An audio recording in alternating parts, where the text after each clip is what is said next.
Welcome back. Welcome back. Yeah. How's it going? It's good. I feel like since we've done an episode within a week of recording our last episode, I feel way more comfortable today. For sure. Just and sit like in front of the mic. it seems familiar still. Yeah, exactly. Last time it was a bit like, oh shit, we're back. We're doing this again. But no, this feels good. It's good to be back. And such a good topic today to feel comfortable to discuss. Fuck yeah. Like, I think that's really important that we're really interesting one as well. Yes. This one's definitely got to be the most engaged out of all the I think so. And it's so, hopefully our listeners, you guys, will come away with a lot from this episode. And hopefully we come away with a lot. Yeah. Because the discussion that we're going to have is going to help us. For sure. Unpack this topic. Who's going to cry first? Probably me. I don't know. Let's find out. Do you want to introduce what the topic is? Okay. So today we're going to be talking about men's mental health, which is obviously been pretty big sort of in the news over the past like 4 years or so. Maybe Yeah. I feel like, I don't know when it exactly came up, but it's definitely become a focal point. There's a lot of ads on like YouTube and stuff like that, and Facebook. Yeah.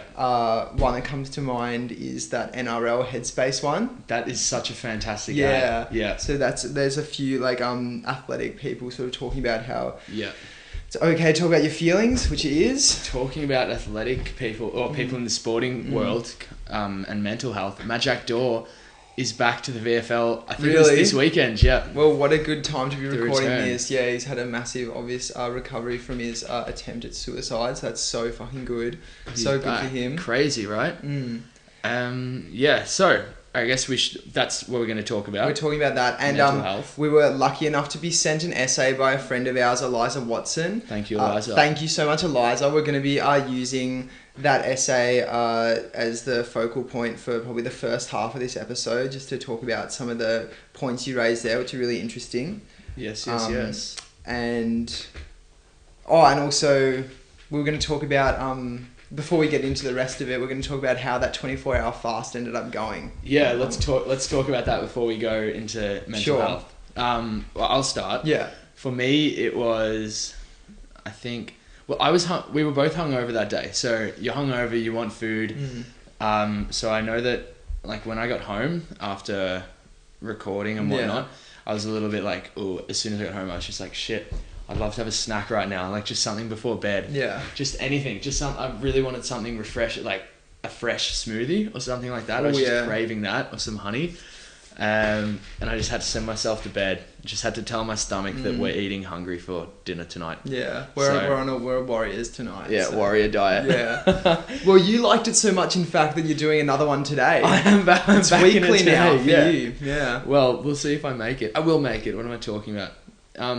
The next morning, though, the Monday morning, I felt great. I woke up and my stomach just felt light as. I felt unreal. Went to work, was not low on energy at all.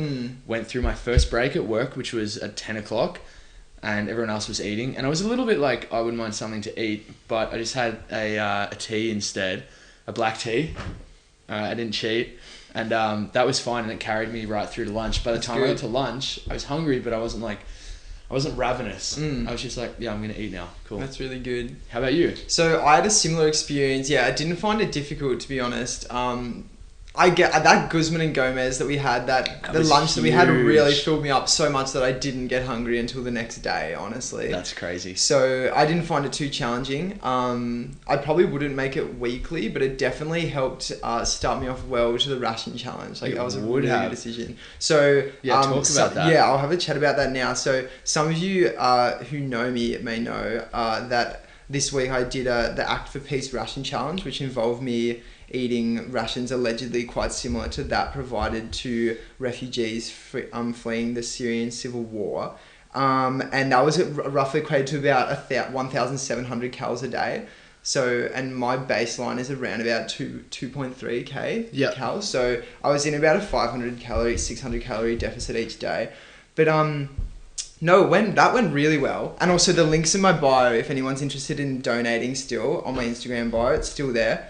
But I've raised $420, so that's crazy. Yeah, that was nice work, man. Thanks, man. Yeah, congratulations. So thank you so much to everyone who's donated already. It was more than I expected to to get, and it's so great that those funds are going towards people who need it. So that's really good. 100%. Such a great cause. Thank you, man. A really good cause. And it's a semi sort of fast vibe as well. So it tied in well. It was, eating in a bit of a deficit. Yeah. So how did you feel eating in such a massive deficit? Obviously 1,700 calories a day. I know for you, I know for me, like that's definitely hard. It's not easy. It's so much less than we're used to eating.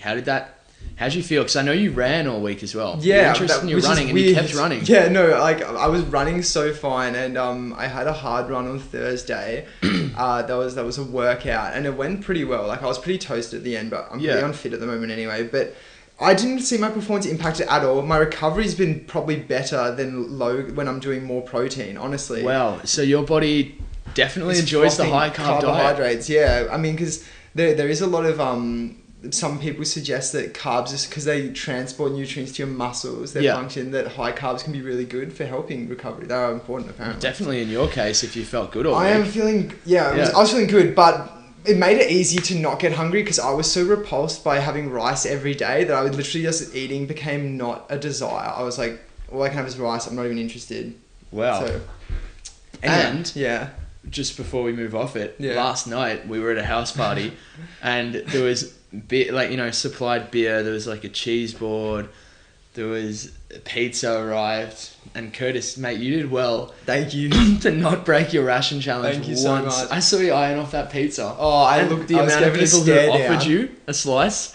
Hey mate, do you want a slice? And then you had to explain. Do you want a fucking Dorito? Do you want like everything? Also, another interesting topic. When you said you weren't drinking, and the reaction of people is, oh, why? It's so defensive. It's like, why aren't you drinking at this party? What's wrong with you?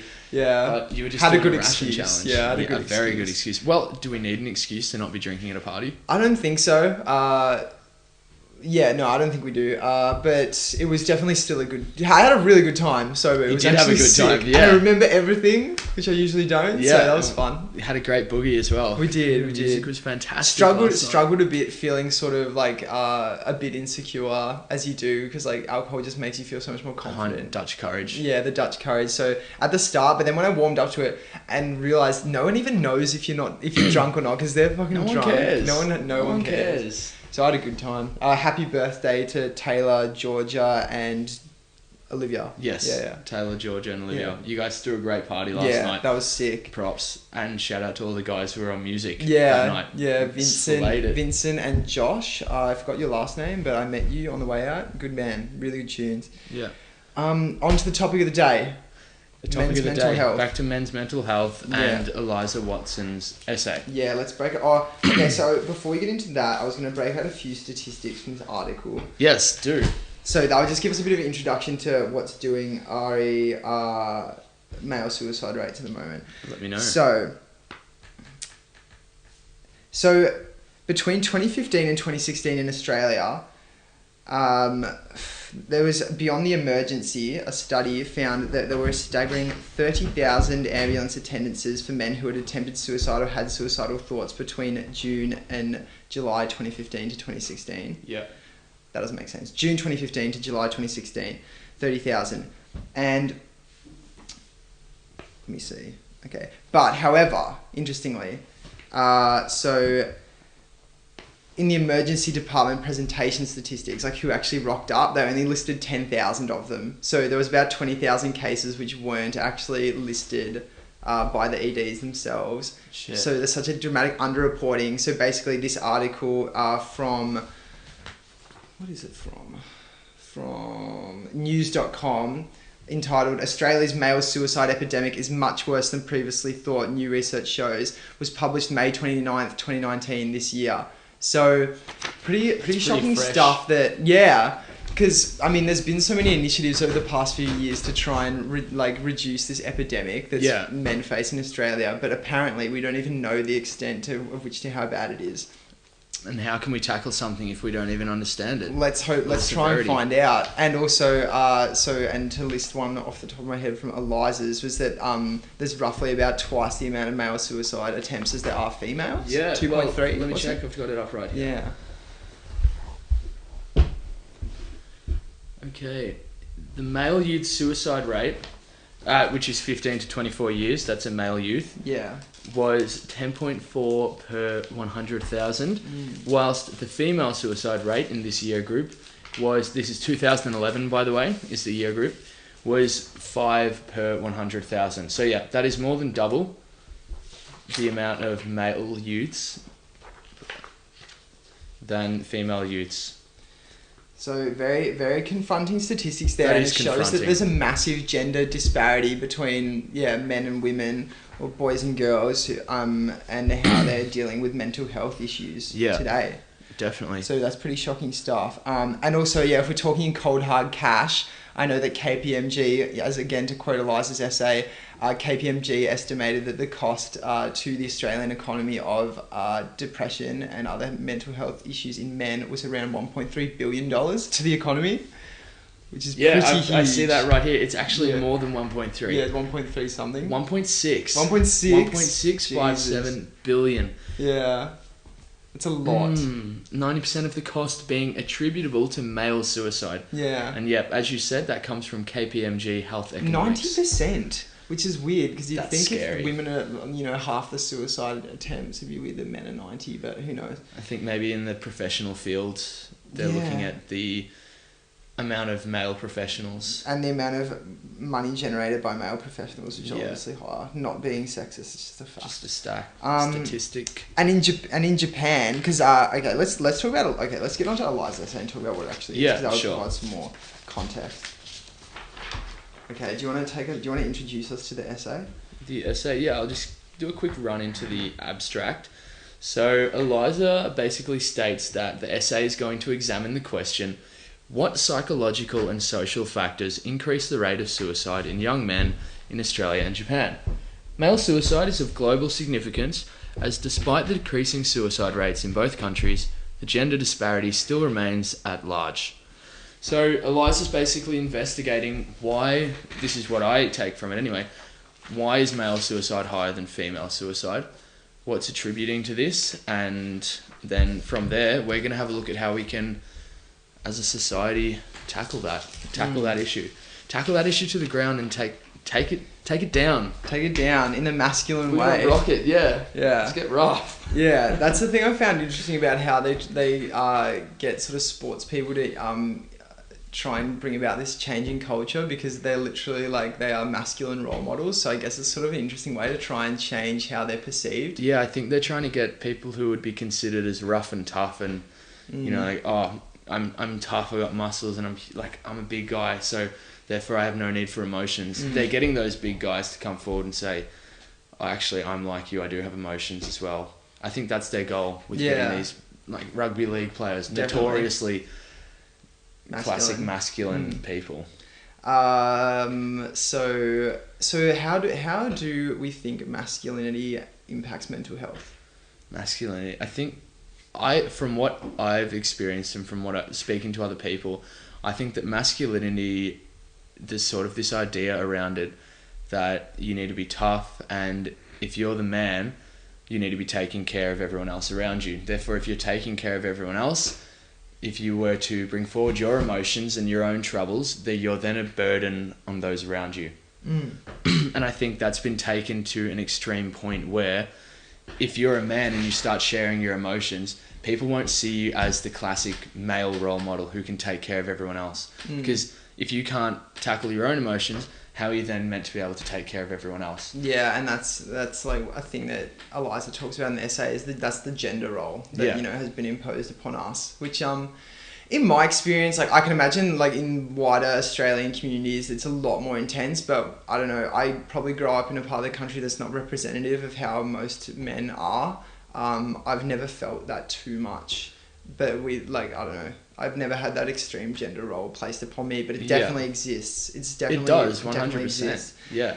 And I feel so fucking bad that there's so many men who are exposed to that sort of toxic stuff in our community. Yeah, it's really like a silent epidemic. It's a silent killer. I was watching a TED Talk this morning by, let me get her name up, by Steph Slack. This was at the Folkestone TEDx event in 2018. And she called it, she came out and she said, this is the silent killer. There's no doubt about it.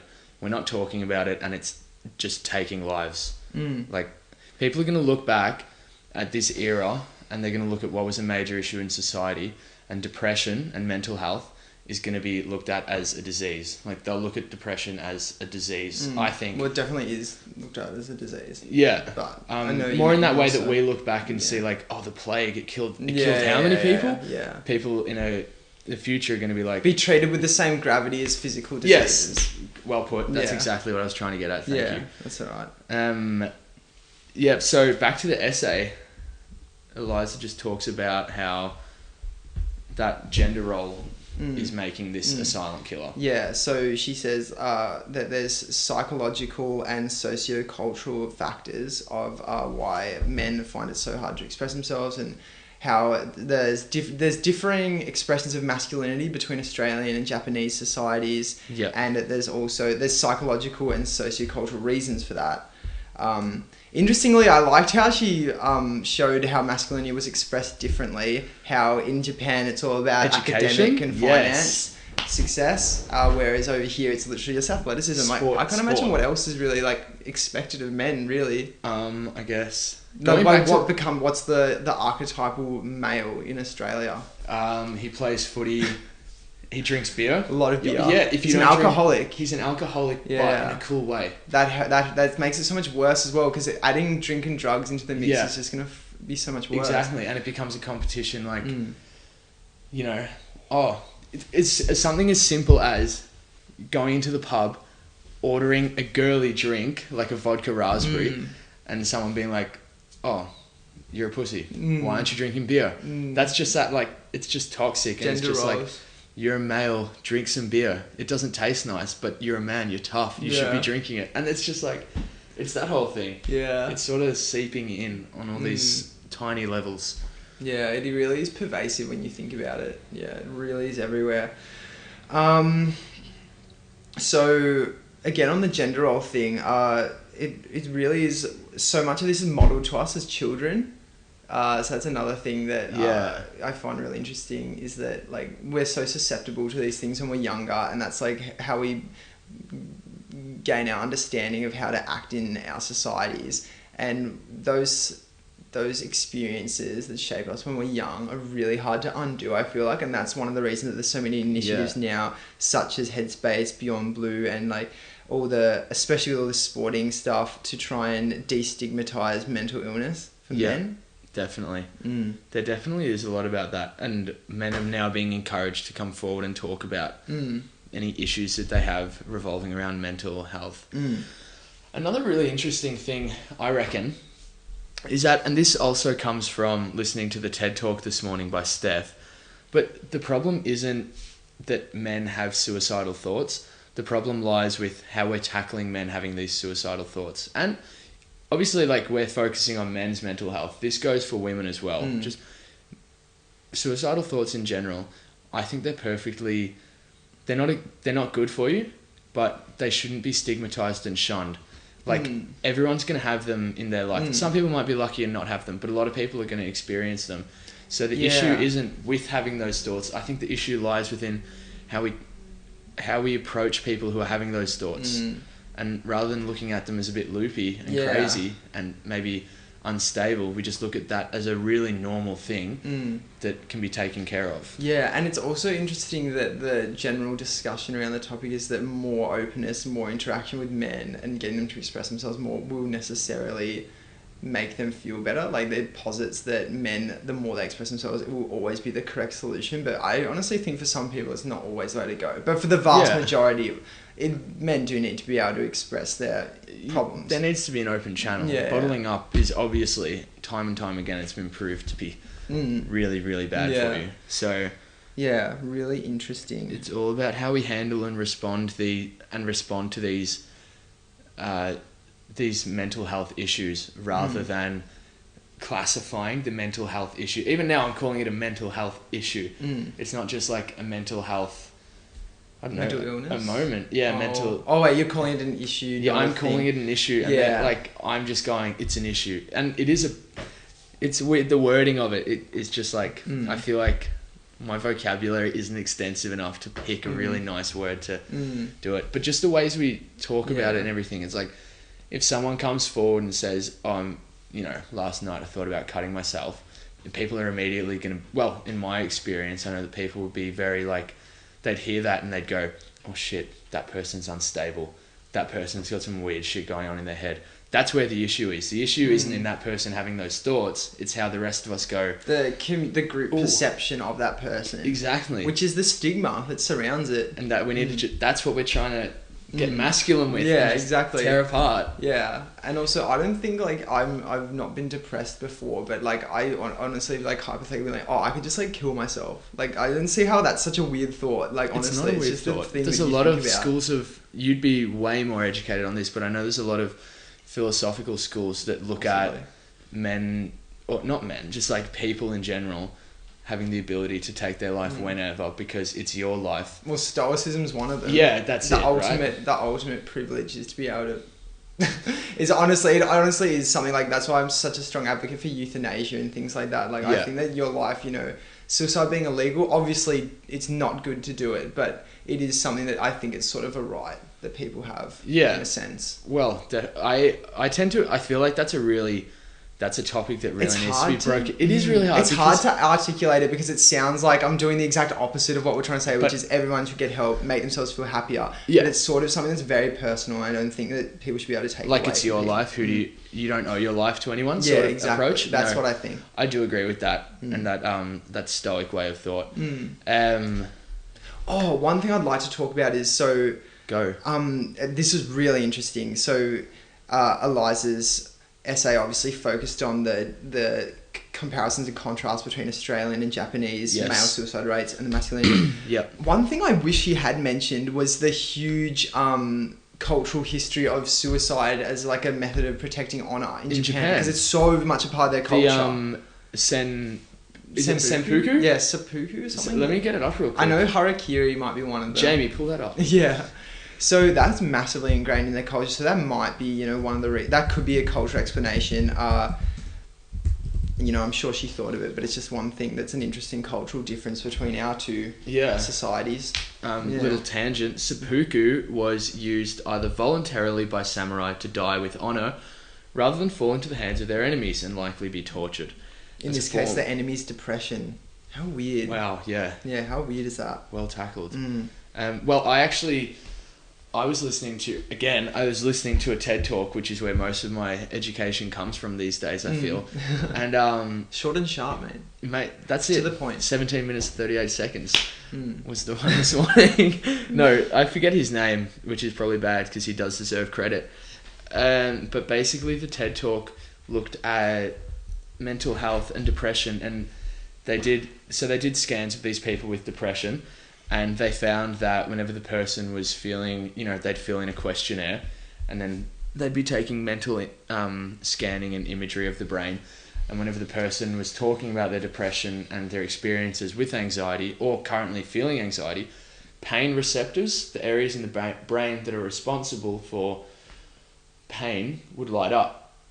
So this has led researchers to believe, fair enough, that depression and anxiety and any mental health problems are actually physical pain. People feel it as a physical pain. So therefore, these people who are killing themselves and performing suicide, I don't want to step on any toes with the wrong terminology here, so we'll go suicide. They're doing that to escape the pain. The pain is so unbearable and it's so bad that their suicide is the option. Yeah, it's pretty interesting, these new ways that people look at the brain with neuroscience. There's definitely a different perspective to the old sort of CBT and stuff like that, and the psychoanalysis. Now we have the physical side of things. Another really shocking statistic from Eliza's essay was that a young boy's suicidal act has a 12% chance of fatality, whereas a girl's has a 1.5% chance. I do remember reading it because really boys being more violent, choosing more violent methods of suicide. So much more like testosterone and like not lateral thinking going on, especially in puberty. Just such wanting a weird time. to just do it as effectively as they can. What fascinates me a lot as well is 1.5% and 12%. They're not actually like that's what makes me think that suicide is often just a massive cry for help. It's like I really need someone and I can't possibly express it. You know, in any other form to get.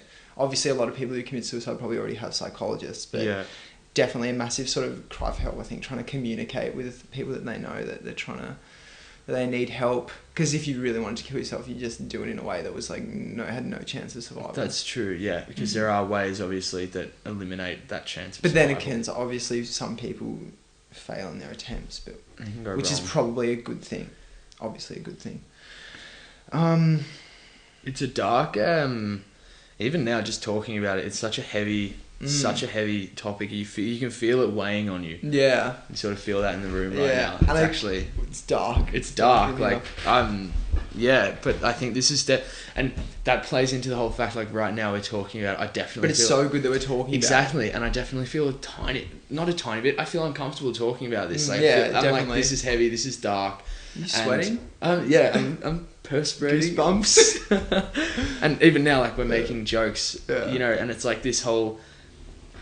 We're making jokes, we're talking about such a serious topic. I can see why so many people can't come forward and just say, oh, hey, mate, like, I've had a really rough couple of days. True. I feel like shit.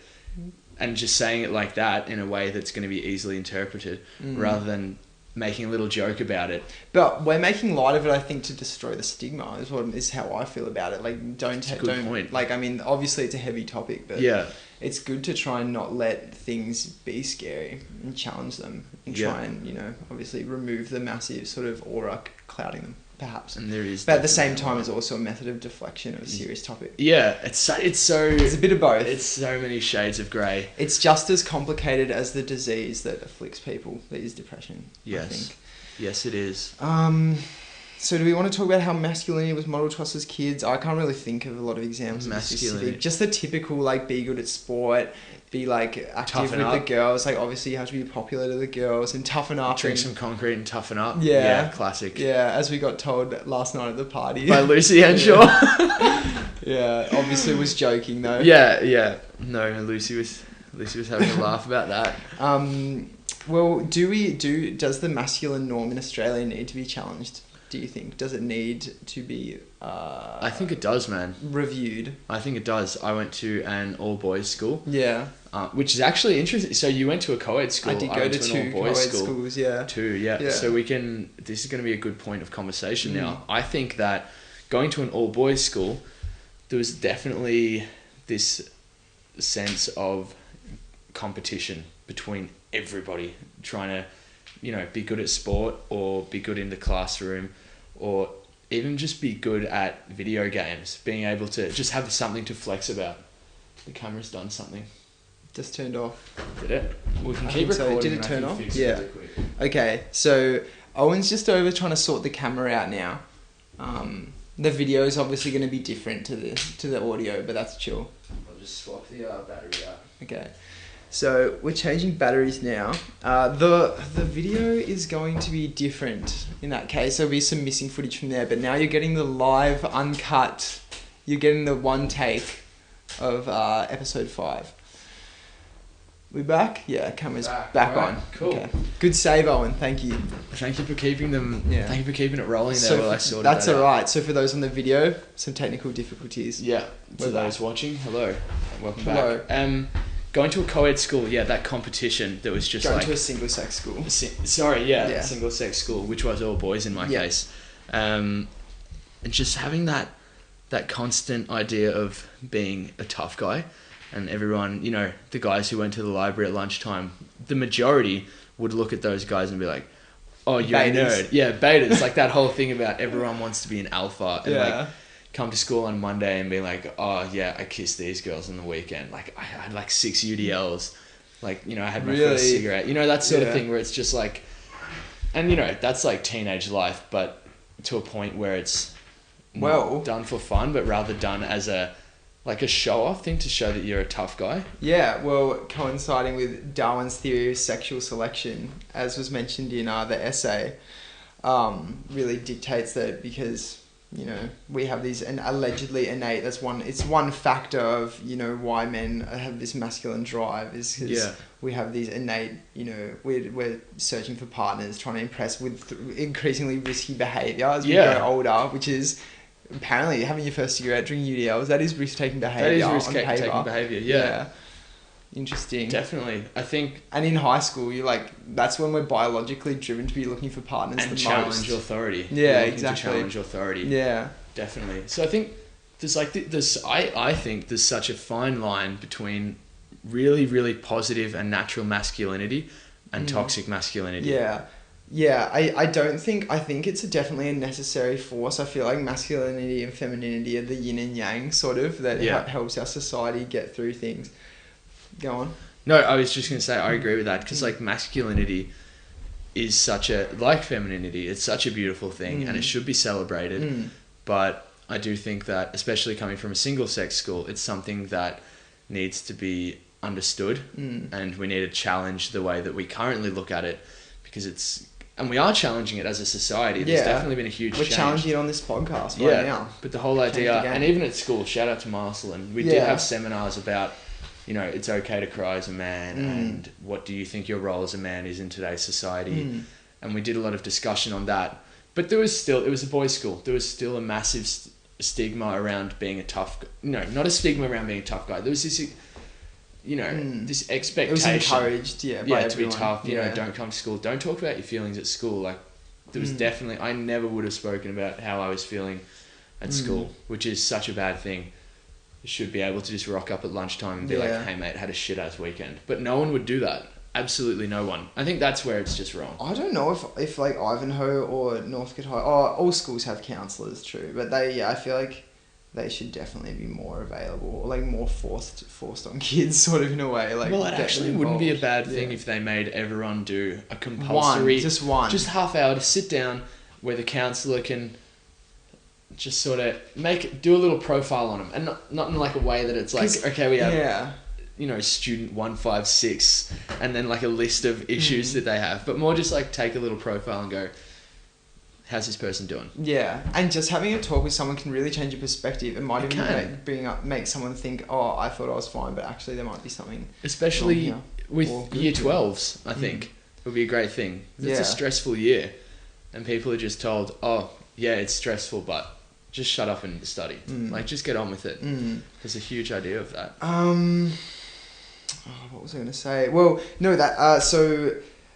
That masculine culture that we experienced in high school is definitely just preparing us for how bad it gets once you leave high school. It can be even worse. In the workforce? Yeah, in the workforce and all that business. And really interestingly, so I had a lot of spare time on my hands this week, and given the week's topic on men's mental health, I went down to the library and sat myself down and read Boys Don't Cry by Tim Grayburn, a British author, and that was really good. And it's a story of how this British kid, Tim, undergoes a traditional masculine upbringing. When he turns 25, he's basically realised that he's really depressed, meets an amazing woman about 7 years later, and through performance art, takes it to Australia. Yeah. And does this huge thing at the Brisbane Fringe Festival, I think, or the Adelaide Fringe Festival. Okay. Goes to Melbourne and stuff eventually, but... On the plane to Australia, he's talking to his girlfriend, and he writes in the book that they had been discussing the well-known stigma that exists amongst Australian males. About how rough and tough. So that's a global thing. Yeah, so Australian males are looked at like that. Exactly. I had no idea. Yeah, so maybe the world really sees us as these sort of, gruff guys.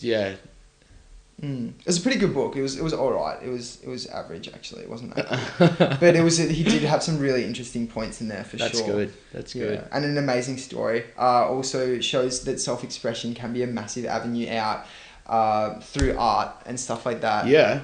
Which is sort of just a proxy for psychology sessions anyway. You're just like trying to communicate how you 100%. Feel, I think. And even... We were talking earlier about athleticism and mental health. Yeah. Sport and exercise is so good, I think, for mental health. I think, like, exercise is way better than any... Actually, I can't go out and say that I've never been on any prescribed medication, and I've never been diagnosed with any sort of mental illness. I've had it relatively relatively cruisy, to be completely honest. People have had it a lot worse than anything I've experienced. So I can't come from a place where I've experienced any of these heavy-hitting mental health issues or taken any medication for it.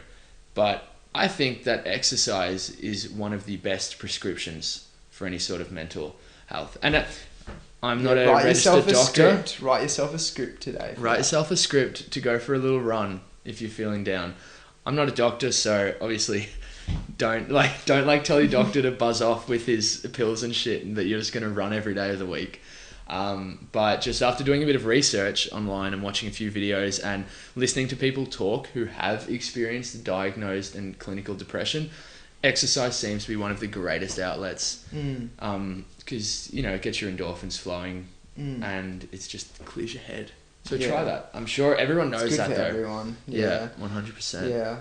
And a good quote from the book was actually that depression is everyone's depression is as individual as the person themselves, like how it differently manifests. And for some people, exercise could be really good. Exercise could be perfect. Exercise could be all they need in some cases. True. But for some people, it's not going to help. Yeah, everyone has different things. Some people need medication. Point. Some people don't. We don't have the big trouble. I don't know if we have the big trouble of big pharma trying to get everyone on antidepressants, but I think it's more of a sort of problem in America where America's a fucking mess. They're making big money off that sort of stuff. But in Australia, we do have the government buybacks. Everything's pretty cheap. Yeah. But again, I didn't want to get into that. I might be wrong. We need to be careful. Yeah. Something I wanted to talk about is this trend. And it really irks me. And it's this idea that people, especially celebrities and on Instagram and influencers and YouTubers, are romanticizing mental illnesses, I feel. Yeah. For example, I take a look at Billie Eilish and I see, maybe you're experiencing, I don't know her story. I don't know what's going on in her head, but she's obviously experiencing depression and anxiety. She's come out and she's said that in her music and just on other platforms, but she makes it, I feel like she's making it cool. She's making it cool to be that edgy depressed kid. And then a lot of her followers are like, I'm so depressed, throw up an Instagram post and be like, I'm so depressed, I'm so anxious. And maybe that is a cry for help. Maybe they're actually trying to be like, hey, I actually am. But I also feel like there's just this... It's hard because it's towing the line between, artistic expression and their sort of responsibility to the audience. Because I think of it as similar artists like Little Peep, like the rapper. And he was had crybaby tattooed on his face, was super depressed, and he died 2 years ago or so. But I don't know, I actually quite like his music, but it is challenging because there's so many people who listen to those people who are... I think it's not as bad for us because we're older, but the majority of the audience are probably kids who are probably as old as Billie Eilish. She's young as... She's 16, right? Yeah. And I feel like you're so impressionable at that age for sure. No, I used to love My Chemical Romance, man. Rock on. Yeah, emo as. I just feel like this is, especially on Instagram, there's this idea that it's cool and it's edgy to be depressed and anxious now. Yeah. And it's definitely okay to be depressed and anxious. It's such a normal part of human life and something that we're trying to tackle and destigmatize. But don't make it cool. Because it's not a cool thing to have. It's not a comfortable thing to have. Is it possible that making it cool helps to reduce the stigma? That's a really interesting point. Well, your thoughts? My thoughts on that, I don't think so. I think that, the problem is that... You might encourage people to look for the symptoms. Yes, right? And then everyone knows that once you hit that downward spiral and you start listening to that dark music, you're gonna create this world, this universe inside your head where life sucks, everything's going wrong, I'm a victim. You get that victim mentality, then that develops into depression, then you go see a GP and he goes, alright, yeah man, you can have this and this to help fix that, and then it's And like then, a vicious and then you cycle. can just be stuck there for the rest of your life. That's my problem with it. Because it's about perspective, isn't it? Because if you listen to all this music that's modeling you to look for the negativity in your life, then that's what you're gonna see. That's what you're gonna look for. Yeah. You're gonna see yourself as a victim of unfair circumstances. And then you're going to go and have a look at the Syrian refugees and, like, you know, you've been looking at that all week and you're going to go, I don't have it that bad. Yeah. Well, one thing I could say quickly about that, thanks for bringing back to it, a massive reflection that I had over that week was, I feel so shit. I've been eating rice for the past 4 days, but at the end of the week, I get to go back and have an amazing, varied, delicious diet. Indonesian lunch, right? Legit. And for people, for like about 60 million people in the world, that's just their life. Yeah. If they can even get as much food as I was eating, which I don't know if they do, but like it's pretty dark that imagine all you could eat was rice. Like you love a feed. Yeah. Anyway. So what were we talking about? Sorry, back onto that. Yeah, sorry for going and just coming to me then. No, that was good. Yeah. Back onto this idea of romanticizing the depression. I think it's like people might be feeling these depressed and anxious feelings and they're experiencing that, but I don't think the way to tackle it is to make it a fashion statement. I think the way to tackle it is to come out and be honest about it and just be like, I need help, I want to talk to someone, so forth. And, you know, I saw a t-shirt advertised on Instagram that had Kurt Cobain's suicide letter printed onto the back. Really? Like, that's just someone clearly trying to be edgy and dark, and it's just like, I didn't like it. Yeah, I didn't like the way they were taking that circumstance and turning it into a fashion statement, turning it into something that's cool. Yeah, that is interesting. Yeah. So I think people might disagree with me. I think there's an issue of romanticizing depression and anxiety. Yeah. I agree as well. Although it is also a catalyst for a lot of artistic works, probably a lot of the ones that we enjoy. Yeah, as a result of that. That's another thing. But that's a different thing. I understand. That's actually aside from what you're saying, and yeah. I definitely agree that artists have a responsibility to know the sort of message that they're communicating to audiences, especially when they appeal to young people who don't know any better. I think that's the biggest thing. Like you and I and most of our viewers, who are probably within the 18 to 23 age range, can sit down and listen to a depressing song and be like, and appreciate it, take it for what it is as a really good piece of music, and not turn around. Because we've got that angst out of the way. We're not in high school anymore. We're not in that angsty. Yeah, I hate you, Mom. Everything sucks, Mom. Yeah. Get out, Mom. It's not a phase. Yeah. Anyway, romanticizing those issues. That was something that I wanted to talk about. Something I wanted to bring up. So, do we want to talk about some new initiatives going down in Australia that are being used to address mental illness? Yeah, have you got some prepared? I know, I can just think off the top of my head. Go. Off the dome. Well, the article I read before, where was it? Let me go and find this bad boy. The one published in news.com, Australia's male suicide epidemic is much worse than previously thought, new research shows, has a massive recommendation that we require greater funding and more awareness campaigns. It does state that investments in care and public awareness campaigns have failed to lower the startling statistic. That statistic being an average of 6 males still killing themselves every day in Australia, and it hasn't gone down basically since I've done that. So obviously more investments needed, or a new direction. Challenging the masculine norm. Maybe that's really what we need. Maybe it is. But obviously, I think that there should be still increased investment. But we also have the great companies such as Beyond Blue, the Black Dog Institute, Headspace, and all those initiatives, and all the sort of companies that are using their leverage and exposure to the audience to do more positive stuff, such as the AFL, the NRL, and it's good to have the athletic people involved because that's where a lot of the masculine stigma comes from. Right, yeah. Those are a few good initiatives happening in Australia. Livin.org, really good one. Yeah. I've had a look into. Yeah. They're really good. They're really good at just making depression and anxiety and any mental health. I think they definitely lean towards the male mental health, which is important. They definitely lean towards just making it a very easygoing and like, not making light of a dark situation. Well, I'm struggling with my words here, but basically they're taking this issue that's very heavy and very dark and being like, it's okay to just have a casual chat to a mate and go, hey mate, how you going? Oh, actually not feeling too good. Oh, fair enough. Yeah, and maybe think of, are you okay? Yeah, as well. A really good one that's just taking it and casual approach. Yeah, and we're lucky to have a lot of services where you can just call at any time. A lot of these places and have an anonymous talk with I don't know, a counsellor. If you don't feel comfortable going to a psychologist, but also if you present to your GP and describe some of your symptoms, they can give you 6 free psychology sessions. That's great. Just right on the spot. That's fantastic. Yeah, if anyone wants to give that a shot, that's an option and doesn't cost you anything. So that's 6 free psychology sessions. You literally have nothing to lose. Yeah.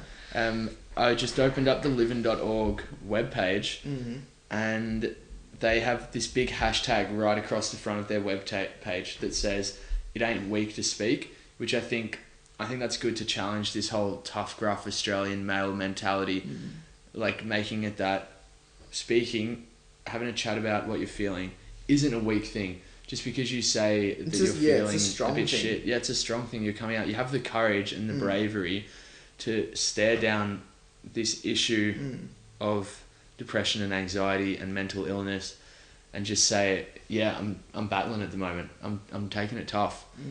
You have the bravery to just come out and say that. Yeah, that's really good. They're great, yeah. Heaps of these services, and all of these services, like you were saying, they have this helpline that is so accessible. So accessible. Yeah. So there's a lot of avenues out there to be able to talk to someone. I know Beyond Blue has does Beyond Blue have a 24-hour one? I think they do have the 24-hour one. Yeah. Also, another avenue, just your friends and family. Yeah, exactly. Yeah. That could be your first port of call. Definitely. If you feel comfortable enough to have a chat to the people around you. If you don't feel comfortable, I definitely feel like talking to a stranger can sometimes be a bit easier than talking to someone you know. That's where those helplines would be so beneficial. But it's also really good to be able to chat to someone you know, because then you have that connection with them and they can check in on you and be like, how are you going? Like, how's everything traveling? And it doesn't have to be, you know, a serious thing. It can just be a quick, how you doing? And another thing I wanted to say on that is, if you know someone and you see that they're doing it tough, you don't always have to say, hey, I've noticed you're doing it tough. Are you okay? You don't have to bring that up directly with them. All that they might need is for you to go, hey mate, what are you doing on Sunday? Do you want to go to the footy, or do you want to go get a coffee, or whatever they're interested in, this person that you're trying to help, just take them out and do something with them and indirectly show them that you're there for them and you're there to support them. It's also good to tackle the issue head on and ask like, hey, you doing all right? But as you were saying, it's such a case by case thing that, and potentially people sort of need to be sort of massaged into their openness. Because people aren't always, that can be pretty confronting. Yeah, obviously, if someone comes up and insecure just says, about it. What's wrong, man? Like, are you okay? Yeah, it's just take them out and do something with them or hang out with them for the day, I think. Yeah. And you hear all these stories about people who were like, they're on the verge of suicide and all it takes is they look at their phone, they see a message from someone saying, oh, let's go get coffee this weekend. And then, or their dog, they realize that they have to feed their dog. Like these small things, just realizing that there's still people or pets out there that care about them and rely on them can make such a huge difference. Yeah. Just show people that you're around for them. For sure. Yeah, definitely. What else do we have to say about mental health? I was going to ask if we'd like to maybe share any experiences we've had personally. Yeah, for sure. I mean, we talked about it last night, whether we were comfortable sharing the fact that we've both not been diagnosed with, but have both had pretty intense symptoms of anxiety. I went through a period before I moved schools in like 2010, into year 10, where I was like having really bad panic attacks on the daily, like thinking I was going to die, all this crazy ideation, like just classic symptoms of acute anxiety. Yeah. And at the time, thinking back, I definitely should have gone to see a psychologist, but I also at the same time had the wherewithal. I knew I knew that it was sort of transient and it was going, and I could eventually think my way out of it. And it does come back to the surface here and there. Yeah.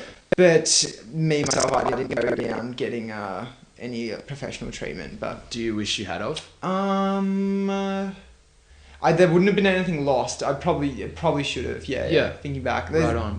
Yeah. And did you go to anyone? That's one thing I just reflected upon now. I don't think fucking anyone asked me or noticed. Or no, people definitely noticed, but no one asked me. No one asked. Yeah. How old were you at the time? Like 16. Yeah. Definitely a tough one. 16. I'm thinking back to me being 16, and I definitely know that if I recognised that a mate was having issues, I would not have had the courage to go up to them and ask about it. Yeah. Not as a 16-year-old boy. And that's so the problem we're talking about. Yeah. The masculine stigma. Yeah. Interesting. No, so you tackled that on your own, basically. Yeah, basically, yeah. And it took a big change. Well, and I moved schools and stuff, and it was sort of That's a huge thing. Yeah. I don't really know what the catalyst was for making it. I made some changes in my life, and I definitely was for the better. So, but it also, I sort of have it as a chip on my shoulder that I was able to deal with it like on my own. Yeah. In a way. So that's like, I think it's really good that I was able to do that myself. Well, there's another thing, and I've just thought about it then. It's fantastic to go and talk to people and see a GP and get other people to help you take this on. But there's definitely a level of mental strength that we as humans need to build up. For sure. Like, it's good to talk about your emotions and to cry every now and then, but it's also good to recognize in your own head that you have the power to get out of it. Yes, exactly. I'm going to say, I'm not a psychologist at all, but I think that we have more power than we give ourselves credit for. No, I agree. There's definitely been times where I've been on a downward spiral, and in my head I'm just like, you're going to come out of this stronger than you are right now. You need to it's cool to go talk to someone, but at the same time, I definitely like taking on issues that I'm facing and then recognizing after it how much stronger I am as a person and how much development I've had. Yeah. Although, which isn't to say at all that getting treatment means you're any less strong. No way. It's such a good idea. And if I had my time again, I would have done it 100%. I agree, yeah. And what about you? You said you've had some anxiety. I've definitely experienced a bit of anxiety. I haven't had... I have had 1 or 2 anxiety attacks from memory, like of the breathing and getting a bit sweaty and the tight chest, and they arised just from nothing even that serious, just me thinking myself into a hole. Yeah, the circular thoughts. You dig yourself so deep that you just can't get out of that. I know, for me, a lot of the reasons that, because it was quite recent for me that I had it at the start, maybe a few months ago. I went through a pretty bad month, and basically it was just this stress of going on exchange was really worrying me. I wasn't sure if I was going to get in, and then I started to really not enjoy my uni course, and I was like, what the fuck am I going to do for the rest of my life? I don't want a desk job, I don't want to be a tradie. So those thoughts really got into me, and then I was just thinking, I spiraled from there. And it's definitely something I know for a fact that everyone thinks about that. Like, what am I going to do with my life? Yeah. I just had it bad. And then when you think about it laterally, retroactively, it's so, not worth having that reaction to. Yeah. And I know for me, it was the main issues I had were just sleep. And then when I was at a stage where I was getting not much sleep at night. I know maybe 3 to 5 hours. And that was that's a pretty shit thing. But then the problem then was that I didn't take that on well at all. I'd be like, I can't sleep because I'm lying in bed and all my thoughts go crazy. So I'll just watch Netflix or go on my phone until I fall asleep. And that just made it worse, and it was such a stupid way to deal with it. And sleeping's really hard when you've got anxious symptoms. It sucks. So hard. I used to be scared of going to sleep because I thought I was going crazy. Yeah. And I was too scared to go to sleep because I thought some scary shit was going to happen when I was in bed. It just makes no sense. It's so irrational. Yeah, it's so irrational. But at the time, it's it seems so rational. Yeah. And it's I wish I had have come in complete, letting everyone know everything. Curtis actually came up to me and said, hey mate, he was straightforward about it, and it was approached, but that worked for me. Like, that approach definitely worked for me. He just said, I've recognized that, I've been through anxiety myself, and I'm recognizing what you're going through right now. And then when I realized that someone else had gone through it, a very close friend, that was like a huge weight off my shoulders. So good, man. And then we just happy to hear that. Yeah, no, that was great for me. Thank you. Well, so interestingly, in the book, he talks about a former depressive Tim Grayburn, Boys Don't Cry, says that a former depressive can recognize another depressive person like in an instant. Like, it's so familiar with it. And I reckon it might have been similar. Like, I think both it was anxious symptoms. You saw that I was like not sleeping, and you're like, bang, that's it. And some healthy coping mechanisms, not staying on your phone all night, but I started to get into really good sleeping habits, and I found that when I wasn't as tired, I could cope with anything, any bad thoughts way more effectively, and just push them aside and be like, well, not like bottle them up, but push them aside in a way that I just go, I'm not going to think about that because it's got no positivity to it, and it's a stupid thought, and sort of just get on with my day and think about. I swear, it's like stuff. you see you feel the thoughts and you're like, no, that's a bad one. Like, get it away. Yeah, like, you slip it and dug it. Whoa, dug it away. Can't catch me, boy. Can't hear what you can't and see. Exercise. And exercise was also a cool one. And then having the chat to Curtis. So for me, they were the big ones. But again, I've never actually been diagnosed. So I can't begin to understand what it's like to have full-blown clinical depression. So I don't want to, by sharing my experience, I'm just trying to share what I've had, and I think you're the same, just trying to share what you've experienced. We're not trying to take away from the severity of anyone else's experience, which there's definitely people out there who have had it worse, and there's people out there who have had it easier. It's just like, it hits us at different times in our life, I mean, what was the statistic? Like, where was it? I had it, how many people, it was a statistic on how many people will experience a mental illness in their life, and I think it's on 1 in 3. Is it? I'm feeling 1 in 3. Is it? It might be more than that, or I think less, it's like less than that. Beyond Blue have it like bang up on their website, but whatever it is, it's basically the statistic is that a lot of people are going to experience it. And we're only, we're 20, so we're like a quarter, not even, through our life. There's still so much more time. Well, that's scary. That's a scary thought.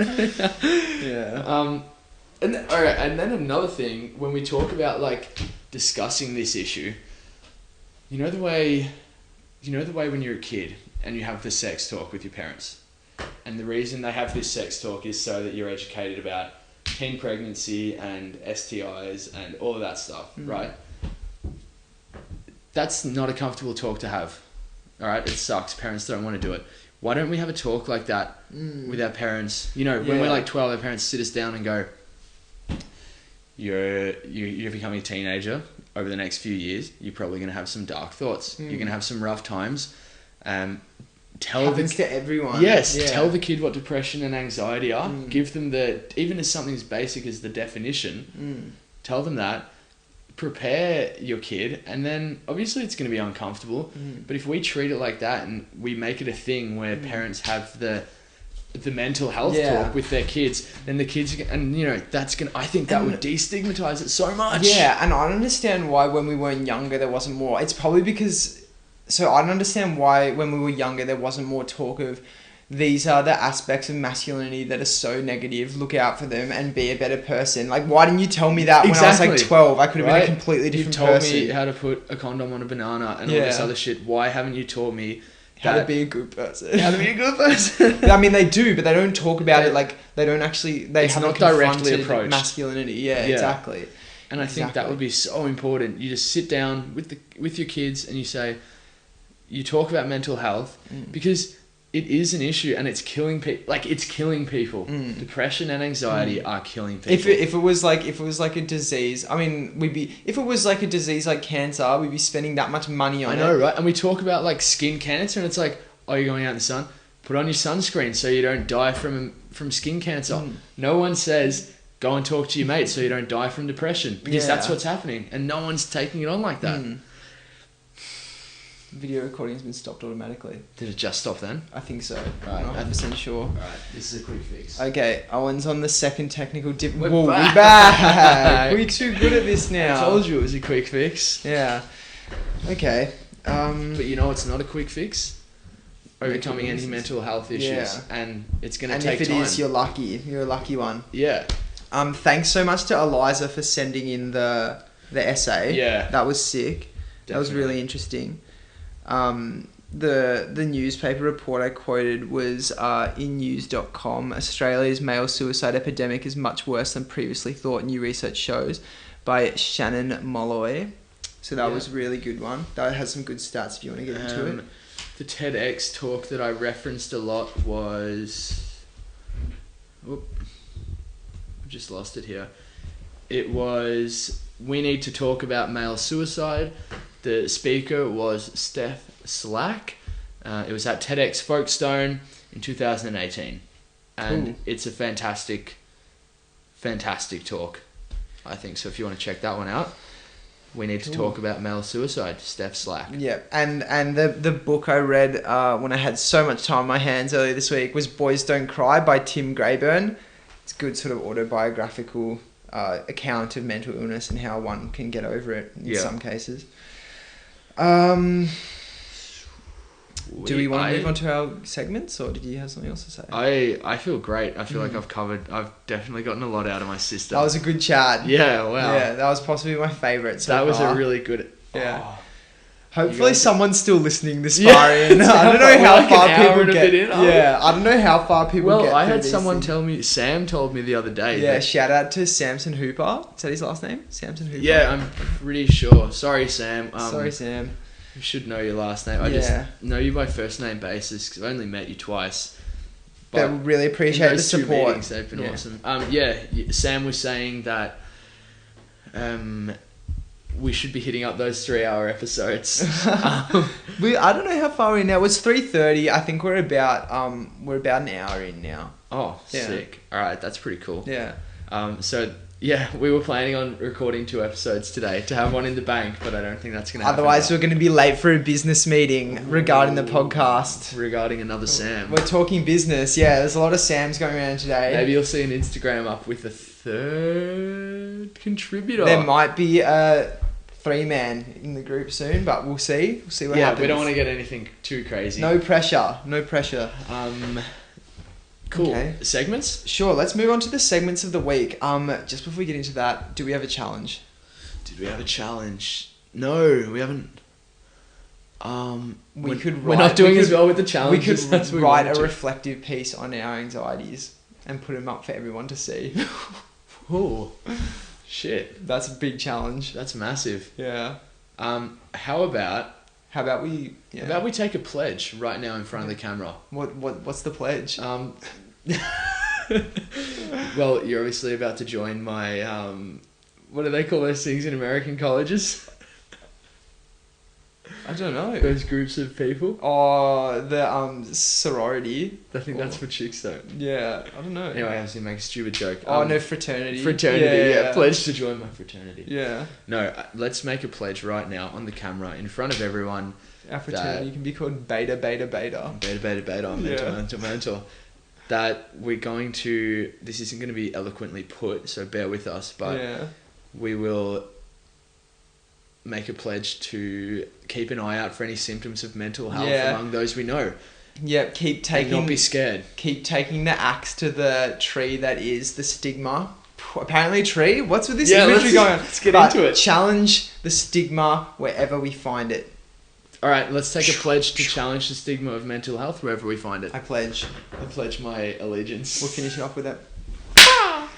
We need to have a real challenge next Yeah, time. That pledge is legit, and if you want to make a pledge, do it right now. Join us. Oh, it's meant to be right hand. Shit. My bad. Okay. Interesting. Challenge. Let's think about. Let's put it to the gram. I think over the week, Put it to maybe. the gram? Yeah. Okay. Yeah. Maybe something related to whatever the next episode's on. I don't know. Yeah. Okay. Culture. Anyway, okay. Peeve of the week. Do you have one? Peeve of the week. I don't think so. I probably do because a lot of shit annoys me. Do you have one?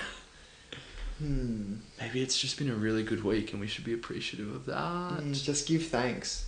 Give thanks. Peeve of the week.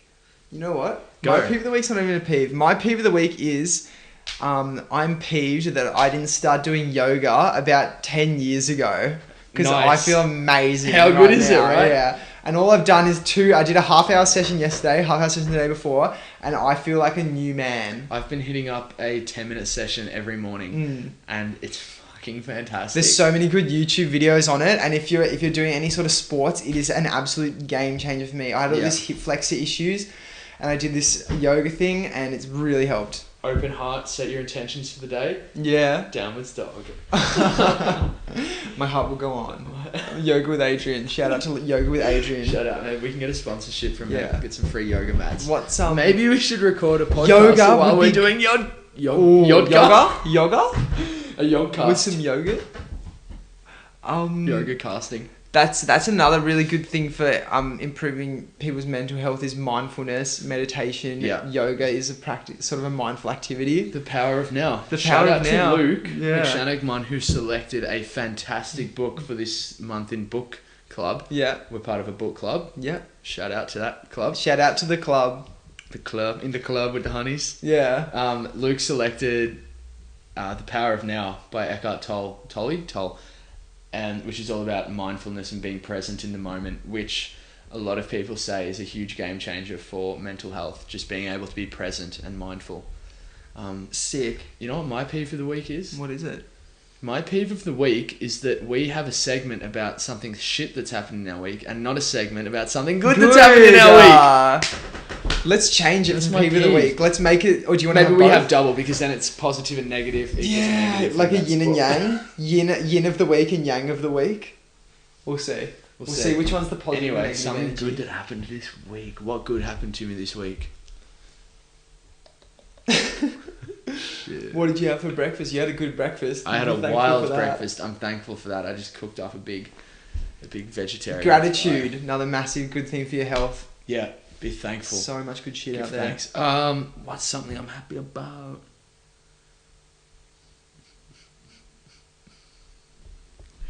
Damn, we're gonna need to come way more prepared.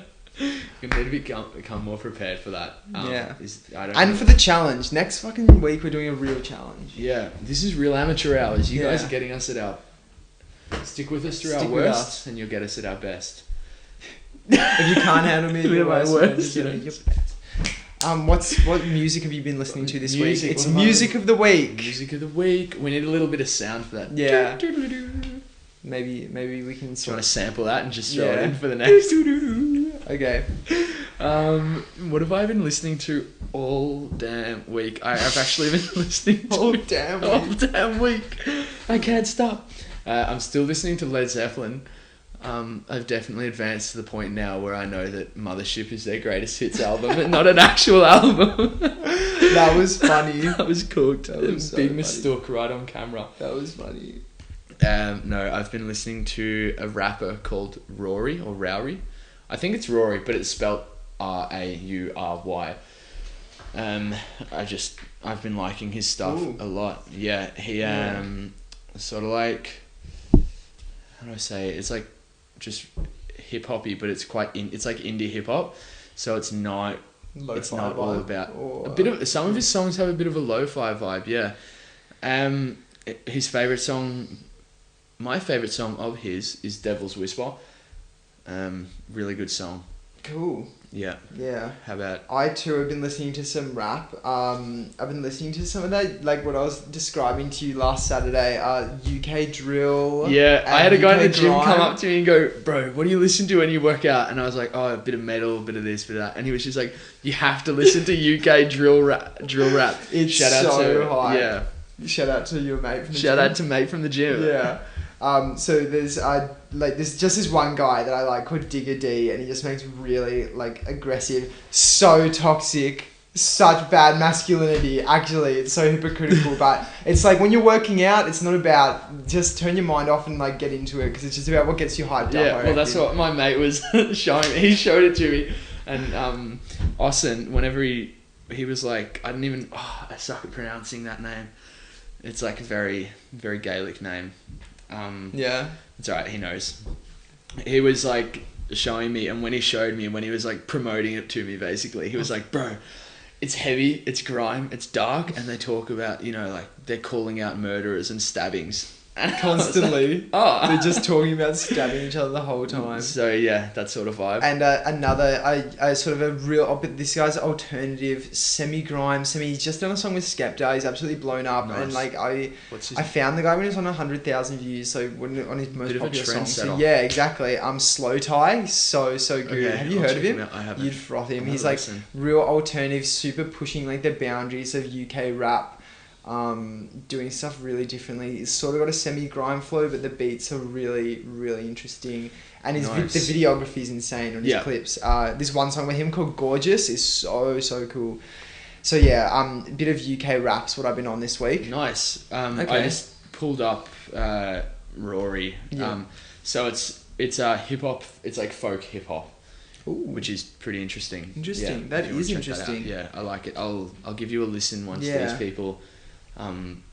Once you guys go away, because if we listen right now, we'll get done for copyright. Yeah, YouTube will be kicking down our door. Yeah, the SWAT team through the window. Also, I'm gonna introduce with absolutely no permission from you. Yeah. What have I been watching on Netflix this week? I can't keep up, bro. I don't watch that much. I've been watching Dark on Netflix. It's a German TV show. Quick shout out to Emma and Lucy because they hate it, and I think it's the best thing I've ever watched. So fuck you guys. We can chon about that. It's got like 94% on Rotten Tomatoes. Oh, well then you know. 8.6 on IMDb. It's hype. Not that you've been doing your research. Not that I care. Not that you've got the stats to back it up. No, it's fantastic. It's mind-boggling. It's objectively fantastic. It's simply superb. Yeah. No, it's blowing my mind, and the German accents are also pretty cool in it. Yeah. And it's like a cool language.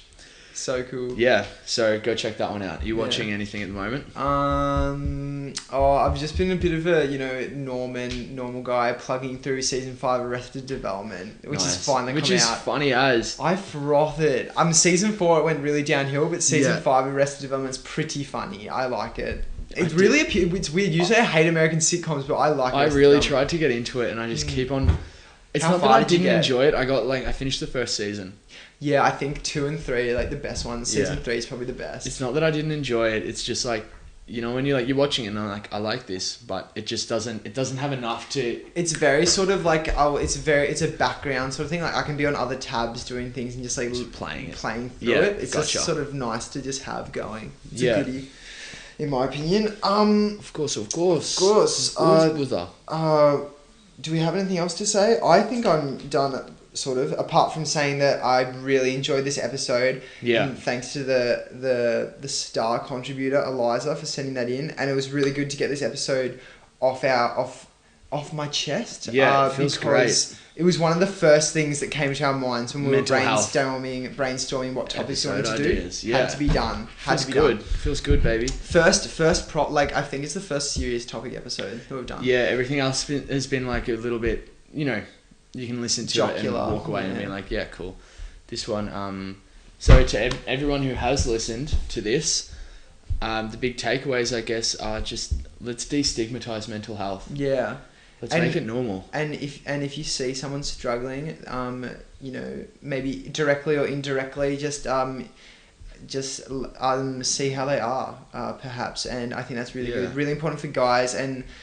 And let's reduce this disparity, guys. We can definitely be better as men in Australia. Like people are flying over from the UK, and saying about how backwards our masculinity is developed. I think maybe we can definitely have an episode where we get a girl in, and we make masculinity. This episode was centered around mental health, with masculinity being a subtopic, but I think we could definitely have one episode and get someone from the opposite sex in to basically tell us what we're doing wrong as men, because we obviously, as two men, we can't sit here and talk about masculinity and cover absolutely everything. We need opposing views, so we could definitely make an episode on masculinity. Yeah, and let's be honest, like men suffer to a degree as a result of masculinity, but let's be honest, that women have been so terribly persecuted for thousands of years as a result of masculinity. Yeah, like they're possibly the real victims. So we can't sit here and be the only ones who talk about it. So yeah, anyone who wants to get in touch about that would be really cool if you would like to come in and talk about masculinity, because we'll obviously be doing an episode just on that and really break that down. Yeah, that's good. Thanks so much for listening to episode 5 on men's mental health. We're up to episode 5. Yeah, we just finished it. Yeah. Yeah. How good is that? Wow. Yeah. Thanks for listening, and we'll see you guys again soon in the Culture Cafe. That's me out. Yep, I'm done. I haven't got anything else to say. Thanks for listening. Thanks for your support.